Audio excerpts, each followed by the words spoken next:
Welcome. We're here at the Scottish Deer Centre in Fife, which is a fantastic facility that caters for so many different wildlife species, animals, bears, wildcats, lynx, deer especially. And we're here with Rowan. Rowan, can you just introduce yourself? Hi, so my name's Rowan Knox. I'm one of the education rangers here at the Deer Centre. I do a lot of things like tours, working with school groups, stuff like that, as well as organising events, doing stuff like this, interpretation, various bits and bobs, but mostly I look after the people side of things, and talk about animals all day. Fantastic. And Rowan, you're going to show us around all the sort of different enclosures, all the different animals, of which I'm told there are many. So we're just going to head out and take you on a tour of the Scottish Deer Centre. So there's two different species in this field. These are fallow deer. The reds are native, whereas these guys are not. Where are these originally? So these are the ones down here are fallow deer. So you can see him with his big flat antlers. He's the fallow buck, and then the other male over there with the antlers, his name's Brocken, and he's a Sika stag. So both of these are originally Asian species, but the fallow deer are effectively European at this point. They've migrated over, and these are both species that we have in the UK. Okay. Right. So how do you decide which deers can actually be in the same enclosure? So basically, it's about proximity in the wild. So both of these species, although they are from different parts of the world, in the wild in the UK, they intermingle, and they're distinctly related enough that they're not going to interbreed. So they kind of just coexist quite nicely. This is Kenny. He's great. We love Kenny. Are those different species over there, the sort of more whiter ones, or are these all the same? No, so interesting, these are all fallow deer. The Sika they're actually, you see where that shelter is? The one with the little roof? They're just behind that. Okay. And they're all kind of a uniform brown colour. But fallow deer, they come in lots of different, what we call pleomorphs. So these are all natural variations in fallow deer. We had 23 fallow babies this year. Oh, wow. And when is that sort of April, May is sort of breeding so season? It's early summer. Different deer from around the world have different breeding patterns or different kind of seasonal calendars. The fallow are grazers. But deer will eat any plant matter that grows from the ground. They'll eat saplings, they'll eat any wildflowers, anything that grows. Will As you can graze the grass isn't that until the area is barren. We don't cut this. They just do that themselves. They've got it sorted. Is that the male calling?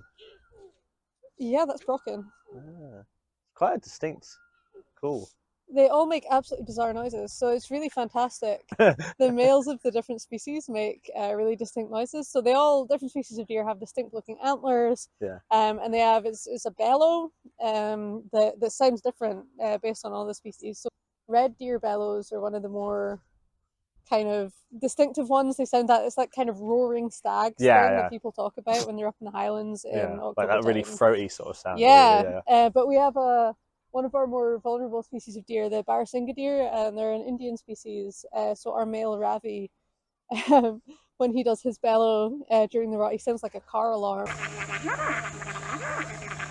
It's absolutely bizarre. The first time he did it, it was kind of like what is that noise? What sort of percentage of them that you have here at the centre are kind of endangered or vulnerable, or is it quite a lot of them? That's a really good question. So we've got some of the common species like the Sika and fallow. Well, in the UK, in the wild, in the British Isles, there are 6 different species of deer. Only 2 of those are native. So that's red deer, like Harris, who's over there. Yeah, the ones you see on the pictures up in the Highlands. Yeah, exactly. And stuff like your short-bred tin deer. Yeah. And roe deer, which are the ones that we get around here. You'll have them in Dundee. Yeah. If you see the ones that run a lot. Exactly. If you see a deer in lowland Scotland, chances are it's a roe deer. And they're interesting as well because they have tiny little dagger antlers. They'd never grow more than 3 times. They're really knobbly. So they're quite distinctive. And then there's the non-native species. So you've got your Sika and fallow, these guys. Muntjac, which are the tiny ones in the south of England. They're quite destructive. Chinese water deer, they're interesting because they have fangs instead of or tusks instead of I think I've seen the pictures. Yeah. Are the main threats to them like disease, or is it sort of like habitat loss? Habitat loss, Yeah, habitat loss. A lot of the deer in the UK are fine. There's no imminent risk of threat. With the introduction of the Sika deer, there's some hybridization between red deer and Sika deer, which is kind of a threat to the reds. We don't want to lose our native species because they've essentially been an isolated species here, isolated population here in Scotland since the end of the last ice age, basically. It's like red squirrels and grey squirrels. Exactly. Fighting for space. But in other parts of the world, it's kind of a different story. We have deer in abundance and no predators, whereas elsewhere the habitat's really going down and down and down. So this is Bert. He's a pair-david deer. Pair-david deer are quite unusual in that they're one of the few species in the world that actually are classed as extinct in the wild. Oh, wow. So rather than being, endangered, critically endangered, vulnerable, or least concern, these guys are, their IUCN classification is extinct in the wild. So Bert, you'll see his antlers are really fuzzy. So that's called velvet. Yeah. And that's essentially, you can see it's getting really pink at the tops there. That's because he's getting ready to shed that velvet. So pair-david deer are a species native to China. Their indigenous name is Milu deer. And they're on a bit of a different seasonal cycle to the deer that we have here. So Bert's antlers are covered in velvet because they're growing. So when the bone underneath is totally finished growing and is nice and hard, ready for fighting, then that velvet will shed. It looks a bit gory, but it's totally healthy for the deer. And then it'll be kind of that hard antler, that hard bone underneath. And that happens every year? That happens every year. It's really cool. Antler is awesome.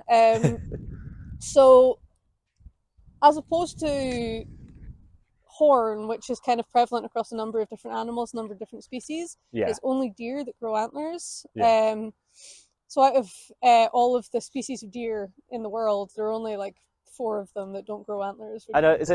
I know all species of deer, will it only be the males that grow antlers, or are there any species where females will grow antlers? Amazingly timed question. On our right, oh no, I didn't honestly plan that. Reindeer, Noel. Reindeer are the only species of deer where both males and females grow antlers. Yeah. So in other species of deer, antlers is primarily a social tool, as I've said. Yeah, for mating. Exactly. Yeah. But reindeer are a little bit of an exception to that rule. So reindeer live in or migrate in some of the largest herds of any animal on Earth. How many would you typically see? Upwards of 50,000 deer. 50,000? Yeah, anywhere. that'd be quite a stampede. It's incredible. I really recommend you look up some kind of aerial photos of the migration. So imagine you're a female reindeer. Yeah. You're moving in this massive herd of animals. Maybe you've got a calf, and you've just spent a while, moving the snow out of the way to get to the food underneath, or working a bit harder to get to your food source. And then some big guy comes and barges you out the way with his antlers. I mean, that's not great. No. That's not ideal. You don't really want that. So the antlers on female reindeer are more of a protective tool that lets them hold their own. To stop people shoving them as they're moving in these massive stop people herds. shoving them, to protect their calves, just mostly from other members of the herd rather than predatory species. It's quite interesting to see like different shapes of antlers. Just like some will go like they're not just the typical ones you see out to the side, but it looks like they got a damaged one. Or so Noel has damaged antlers. So antler growth is powered by testosterone. Yeah. So less testosterone means the antlers are slightly weaker as well. So it does just vary depending on individuals. Yeah. But he doesn't let it bother him, What was your sort of like pathway that led you to the deer centre? That is a classic question. It doesn't really have a straightforward answer. It never does. I was super into animals, super into nature, spent a lot of time outdoors, and obviously that kind of plants the seeds. I grew up in Fife, moved away from that during university. I actually studied something completely unrelated. I studied photography. Moving back to Fife relatively recently, like in the past 3-4 years, and kind of reconnecting with the countryside and with outdoors and local species, and all of that sort of stuff, that made me go back to college and think, actually, hey, this is a really cool thing to do. I've done a HNC and an HND, so not quite massively, not a master's or anything like that, but it does the job. It was, the course that I did was countryside and wildlife management, so it was learning about surveying techniques, different habitats, essentially how to manage land for wildlife, as well as how to connect with local organisations, charities, doing a bunch of volunteering, all that sort of stuff. So it's really beneficial from that standpoint. And obviously all of that is stuff that you can bring into an environment like this one, especially in the education role. Well, that was fantastic. I think I've learned like 100 different things today. So it's been amazing. Thank you so much, Rowan, for having us and to show us around this amazing Scottish Deer Centre. If you want to find out more about the Scottish Deer Centre, we'll put a link to the website in the description to the video. But I mean, come along and see it for yourself. Yeah, come and have a chat. Yeah, the best way to learn about all these fantastic deer and different species, because I think there's so many more that we didn't actually see, but we probably ran out of time today. Yeah, hope you can come along to the festival or check out the Deer Centre whenever you get a chance. Thanks.